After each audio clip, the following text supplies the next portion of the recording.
Hey guys, welcome back to my channel. My name is Michaela and today I'm going to be showing you guys how I create these neutral, like muted tie-dye sets. The ones that you've seen all over Instagram, they're like 70 bucks. You can do it yourself at home and I'm going to show you guys how. Also make sure to subscribe down below, join me here on YouTube, and yeah, let's get started.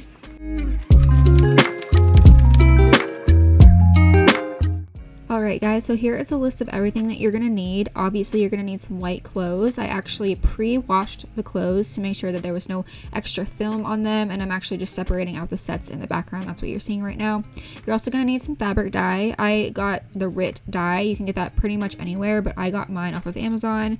You're going to need a pitcher for the hot water and a spoon to mix the dye with, some dish soap, and you're gonna want to lay down crappy towels if you're doing this inside. And also I found that laying down garbage bags was easy for me, so I could just dye on top of it and pick it up and put it in the trash bag. So anyways, I also got a condiment squeeze bottle from Kroger, and you can pretty much find these anywhere, but I found them at Kroger. And then I also used gloves so I didn't get the dye all over my hands, and rubber bands to tie the clothes up while you dye them. So like I said before, you're going to want to wash your clothes before you dye them, just so that you get any film off of them and so that they're damp. And then I wanted my clothes to be like a certain style, so I actually did the crinkle method to dye them. So basically I grabbed it from the corner and started bunching it up in my fingers, and then I wrapped rubber bands around it to hold it together while I dyed it. But you don't have to do this style. I just wanted to make it look more sporadic and less uniform, but you could also do like the swirl style or anything like that. Any way that you want to do it is cool, but this is just how I'm doing it.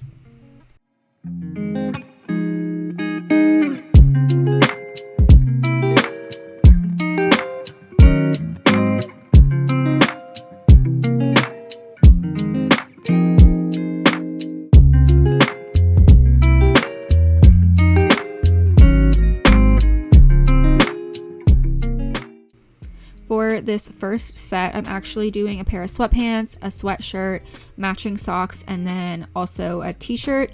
I just wanted to be able to make a whole set in the main color, and you're gonna see how I dye it in just a second.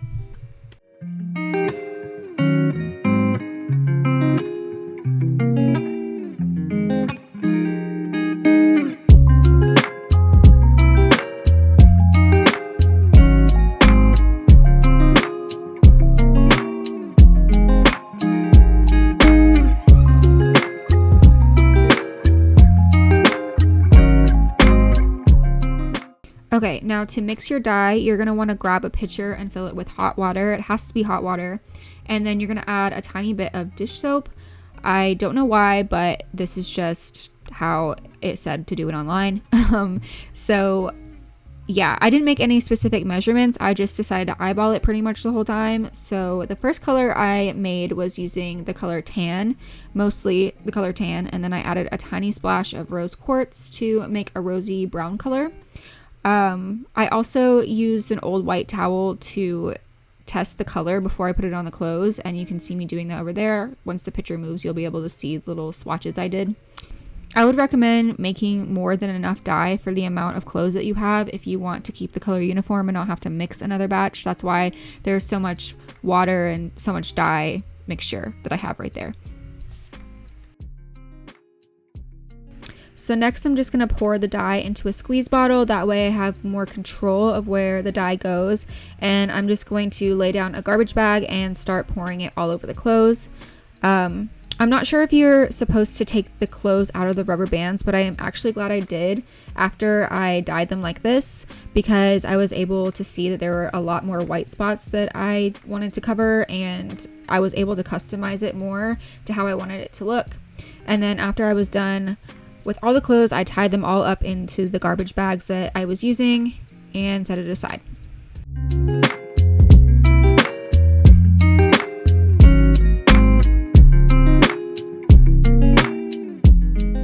So as you can see, what I'm doing right here is actually spreading open the little like cracks and crevices and trying to get the dye into the white spots in there, and then I realized that there was a lot of white still that I was missing, so I actually took off the rubber bands and opened it up so that I could customize it a little bit more. I'm really not sure if you're supposed to do that, but it ended up working for me, and I was able to customize where I wanted the dye to go. So yeah, that's just what I did.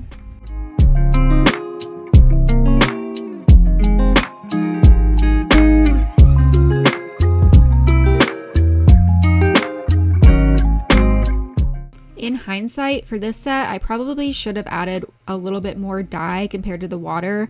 It was my first set and it was my first time doing it, so I didn't really know how dark it would be, but I honestly think that this color faded the most out of any of the sets. So yeah, I would have added a lot more dye to the water mixture. So just a heads up, when you're doing this, it does fade a lot when you first wash it.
Okay, for the next batch, I actually used a little bit less water because I knew that I was only dyeing like 3 things for this batch, and I actually used the taupe color, and then I added like a tiny splash of the tan color just so I could warm it up a little bit because it was a little bit cool toned.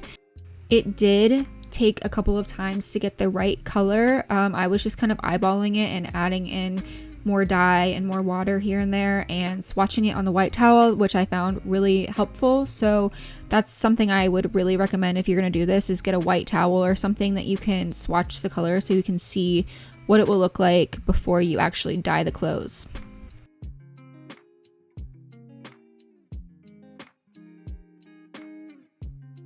For this set, I'm just dyeing a t-shirt, some biker shorts, and some matching socks.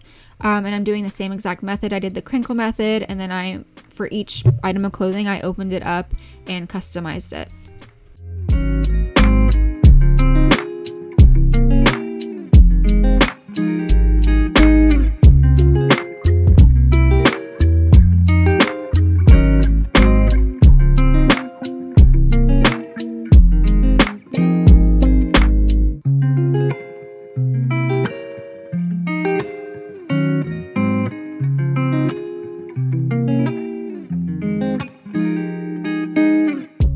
Okay, for this last set, I wanted a pink color, like a pastel-y pink color, and I ended up having to add a lot of the rose quartz dye to this. I added a splash of tan just to darken it up a little bit, but mostly the rose quartz, and you're just gonna see me sit here and add even more and more dye. I swatched it like 20 times trying to get the right color.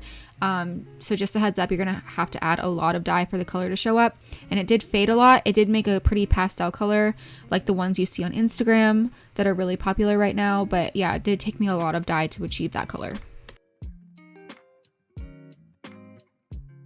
Okay, so for this last set, I am doing a pair of biker shorts, matching socks, a t-shirt, and then a crew neck sweatshirt, and I really just wanted it in this rose quartz kind of like pastel-y pink color, and I'm really happy with how the color turned out. But yeah, I'm gonna do the same exact process with this one as I did with the other ones. I'm gonna do the crinkle method, and then I'm gonna pull it out of the rubber bands and customize the color.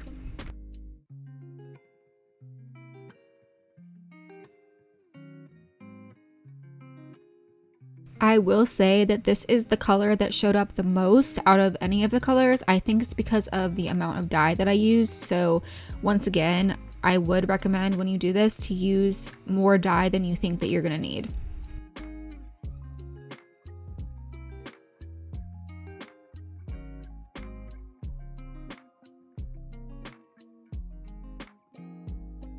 Okay, so then I'm just going to put all of the clothes that are in trash bags, set them to the side, and then I am going to leave them there for about 24 hours. I honestly would have left them for longer if I had the time, but I didn't. So I took them out after 24 hours, and then I needed to rinse them out. So I took them outside in a bucket and rinsed them out with the hose. You don't have to do this. You can do it inside, but I just didn't want to risk messing up our white sinks. So yeah, I just took it out in a bucket and I did each color at a time, rinsed out that one color, set it aside, and then emptied out the bucket and then rinsed out the next color.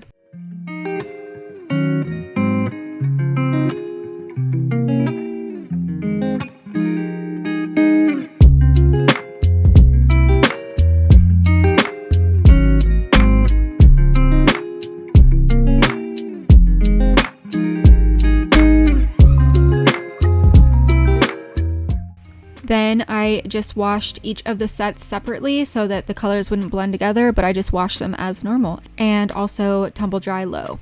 Okay guys, so I wanted to go ahead and start showing you the sets that I've made. So this is the first set. I actually cropped the top and then I used the excess to make like a headband.